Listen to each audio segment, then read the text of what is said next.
Hi everybody, I'm Jonker, Associate Director from Moore Risk Services in Johannesburg, and today I am joined by Garikai from ResourcePlus, who is an IT Risk and Compliance Assistant Manager, and we will be discussing their ITGC and ITAC checklists and unpacking that a little bit. Thank you so much for joining me today. No, thank you for having me.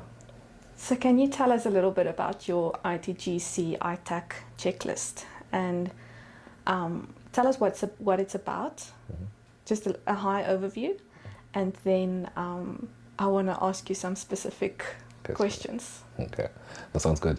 I think firstly by starting to actually say, I think the term checklist that we coined in there towards the end is more just a naming, but it is by all means and all accounts far from a checklist. So it's very much a risk assessment that we conduct. So the idea is that we essentially enter a client's environment and we do an IT understanding, just to gain an understanding of the client's IT environment, what it looks like, then kind of the key control areas within that, as a form of a risk assessment, really to give a view to the client in terms of some of the key IT risks that they face, then effectively seeing where else we can then contribute to the safety of the environment thereafter. Okay, and I'm very happy to hear that it's not a checklist as in we're just ticking boxes, but that it's an actual risk assessment, and I think there's a lot of value to that to clients. What do you see is the key benefit? The key benefit, I think, is actually understanding where the risk sits. So I think, as we've spoken about in past series before, that effectively, if you don't understand the risk as a business, you obviously are exposed. So I think the actual benefit is in that understanding of the IT risks that sit within the IT environment. Obviously, as I think IT becomes significantly more important in businesses, it's really just understanding where the risk sits, what we can or what businesses effectively can do better to address risk and protect shareholder value, I guess. And with regards to you earlier, you mentioned some key areas of focus that you where you would place your focus on while doing this. What are those? What do those include? Yeah, so in terms of the key areas that we normally look at, normally I would always start at the access level, access management. So it's really just looking at the key risks there, obviously where it sits with stuff like segregation of duties, ensuring that, we don't have the same person, let's say, processing and approving a payment, some stuff such as even terminations, ensuring that once a user has left the organization, all logical access has been disabled. Then I think also some of the other key areas would also be change management, of course, ensuring that no unauthorized change is made. Then would also probably dive into computer operations to also just understand stuff like backups, recovery, and incident management. Then in any environment, I guess, where there is any sort of program acquisitions, maybe a new system that has been implemented, it's just understanding that it's been implemented completely accurately and without any fault. Okay, and when you start your review, what do you include? Do you include the network, or do you just look at applications? And when I say network, I mean your first point of access. The first point of access, yeah. So when we are actually doing the ITGC checklist, we essentially try to cover all the layers, but the only difference is that we try to cover them at a very high level. So because obviously at the ITGC checklist stage, you aren't necessarily going into testing, but rather doing an assessment. So I think we start off by gaining an understanding of the actual environment. Once we've understood the environment, it's then just pointing out to the risk. So whether at a design level we've understood it to be at network, or we've actually understood it to be at application level, it's then just kind of pointing out where it is we've identified where the risk sits. And as part of your checklist or ITGC checklist, when do you just at a design level, and when do you go over to operating effectiveness? So effectively what happens is at the ITGC checklist level, we do stop at a design level in terms of gaining an understanding. Then essentially the ITGC checklist, this risk assessment, should at the end spit out, I guess, the actual risks. Then once we've spitted out the actual risks, it's then on the client's part, or rather on our part, to make the client and appreciate the risk that's there, understand the risk that's there, then also give them the opportunity to then, I guess, see what's the best approach in terms of addressing that risk. Although our job within the ITGC checklist starts and stops by actually having the client appreciate the risk. Then in terms of, I guess, the approach thereafter is something that we liaise with clients to get to, I guess, the next step. Yeah. Okay. And then from an ITAC perspective, can you unpack that for us a little bit? So what is an ITAC? What is an ITAC? So ITACs probably is slightly more complex than ITGCs, but an ITAC would be an IT application control specifically. So it's important to note that obviously you'd need an operational ITGC environment before you really start looking into ITACs, because the application controls are dependent mainly or largely on the general controls. So for instance, when you think of, let's say, a price logic calculation tool, which automatically calculates prices based maybe on different regions, based on different outputs or inputs, you'd effectively want that to be managed at firstly at a general control level, so ensuring that no one can make changes, let's say, to the parameters that determine a price at an access level, making sure that no one can make changes to some of those configurations at a change management level, ensuring that for instance, every time, let's say, prices are updated, they are being backed up into the system, so that if at any point you want to pick a certain date a year before to just see what is the price, you can always go back. So I think application controls really, the strength of application controls hinges on the strength of the general IT general controls.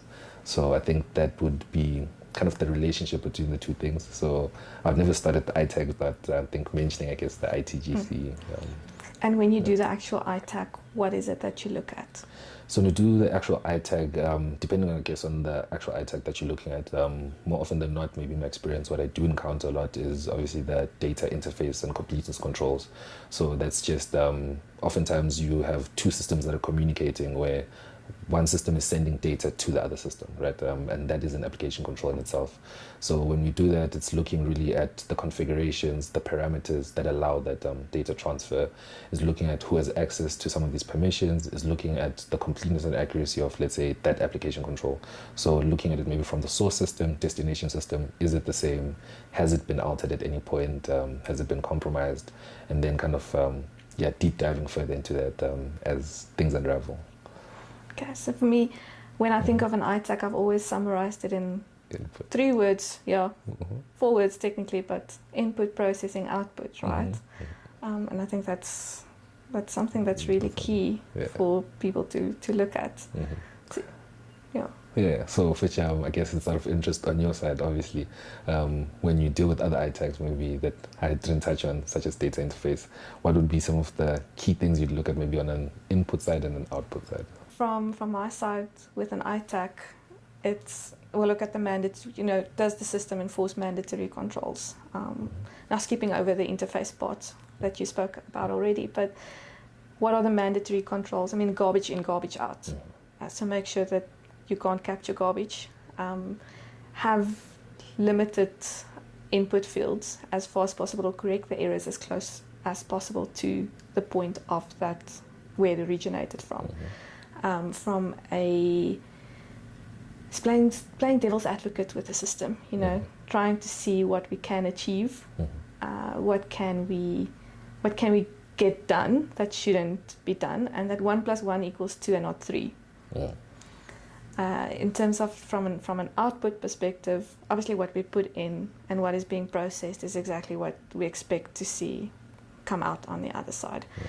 I would not go and do that for an off-the-shelf system that has been audited by so many other auditors. My focus would be on where there's a customized or bespoke developed application within a client's environment. Okay. That makes sense. What is your approach? So I think very similar to you. I think you've actually probably gone fairly deep into it with the mandatory controls, for instance. I think it's also maybe like taking a step back, also understanding it as well. Probably something we've spoken about in other series. But I think something that we often also don't do is to actually understand, I guess, the the output or the proposed output, what it's actually supposed to look like and what it's supposed to effectively communicate. And I think that's where you're able to effectively play that devil's advocate role, to actually know, like, okay, if this is the output, can it possibly give us different outputs that might not be necessarily what we essentially want? So I think I'll usually start by understanding what it is that the application control wants to achieve, then looking at what has been achieved. Then I effectively always try to work backwards to then see, where is the risk sitting between proposed output and intended output. Yeah. I just wanted to say it again, boils down to what is the risk. What is the risk? Yeah. Yeah. If you can capture whatever you want, but it's got no impact in the end, then I don't know why you have the system, but Definitely. Yeah. Yeah. And I think even with the ITGC checklist, it's definitely worth noting that it's more of a risk assessment, and I think it's something that I would want to emphasize, that it's really a risk assessment where we gain an understanding of risk. I think one of the things that we do as well that I didn't mention is that we do map out like the data flow process.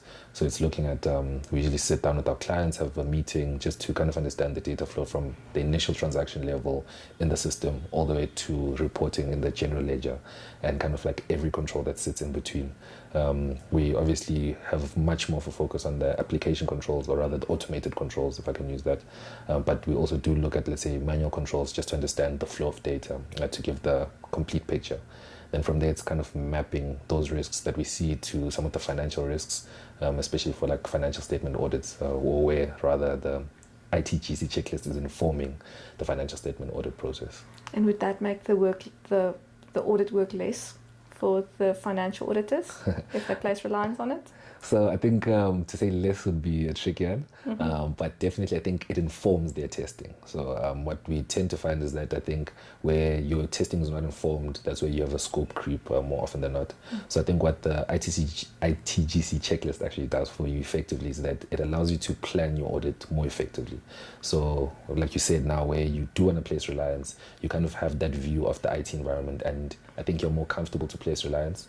It is something that I found that a lot of, I think, companies, or rather actually auditors, are not keen to always place reliance on IT controls. But it is something I'd say that once you've understood the environment and you've effectively tested it, you always can place reliance on the controls, which then would in turn reduce some of the work. You're the person that goes in and gives them the single view of the truth before they go in. Before they go in, exactly. Yeah. Okay. So, Chief, thank you so much. To bring this all together, what's the key takeaways that you want people to take from this discussion of ours? So the key takeaways, which is something that's also, I think, quite close to my heart, that it's not a checklist as per se as an administrative task, but it really is just a risk assessment, or rather it is a risk assessment. So I think that would be one of the key takeaways, and just understanding that effectively it allows you to make better informed decisions once you do take up that checklist, once you do take up that risk assessment. And it's also, I think, it's worth mentioning that it's a painless task, and it adds value not only for, let's say, an audit, but I think even generally for clients going forward. Thank you so much. Thank Couldn't you. have said it any better. Thank you very much.